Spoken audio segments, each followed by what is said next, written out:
Hi, I'm Mel Bamberry. I'm the Educational Team Leader for Animal Sciences at Gold Coast Ashmore Campus. And we've been using the XR lab and virtual reality glasses now for about a year and a half. The animal anatomy app was particularly attractive because it's quite a dry subject, so unless we are opening animals up on a table, it's really hard to give that practical experience to our students. So the virtual reality gave us the ability to pull animals apart piece by piece and body system by body system and show how it really worked in together.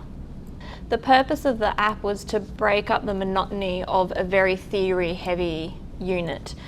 So it didn't necessarily need to relate to a particular topic that we were doing at the time because the app covered all of the body systems. But it just gave us the ability to break the class up a bit. So a unit that is taught over an entire term for 7 hours per week, we broke that up we did 3 XR hub sessions at about half an hour per student. Yeah, and we were doing 12 students at a time. I would say 85% of the students really enjoy it. We always get the 5 to 10% of students who have done virtual reality before, and it sort of makes them a little bit foggy and triggers their vertigo a little bit. But the other 85% of them love it because it's just something different, and we utilise it in really different ways. So even though we're using the same app 3 times over the duration of the term, I sort of bring my own little differences and activities into it. So I bring textbooks up and I get them working in pairs so that they can work on their terminology and communicating with each other, trying to navigate when one of them's completely blind with the goggles on and the other one isn't. Yeah, so I always do a little bit of an introduction with the hardware first, the fitting of the goggles, making sure they're wearing the wristbands so we're not dropping and throwing our handsets around.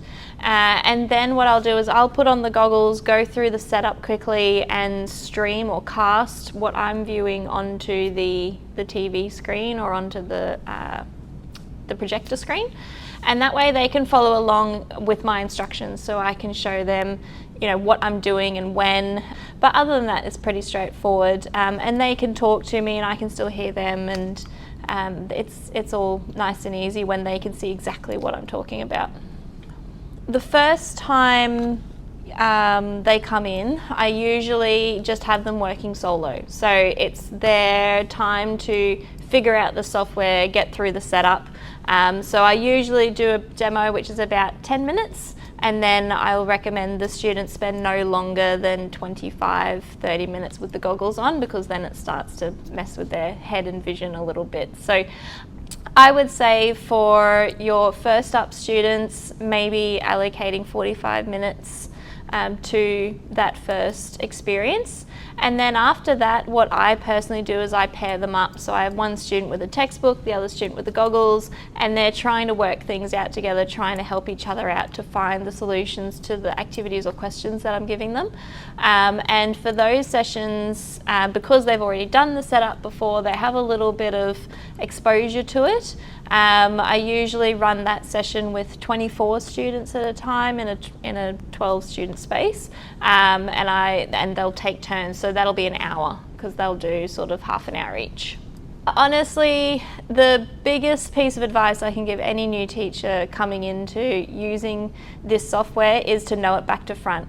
So take it home, play with it, make sure you run into every single error that the student might run into, make sure you know how to fix every single error so that when a student has the goggles on and they're telling you, oh, I'm stuck here, you know exactly where that is and you know what button to push or how to get out of that situation without having to move the goggles backwards and forwards. I do a demo for them, and I put up on the screen what I can see so they can follow along with me.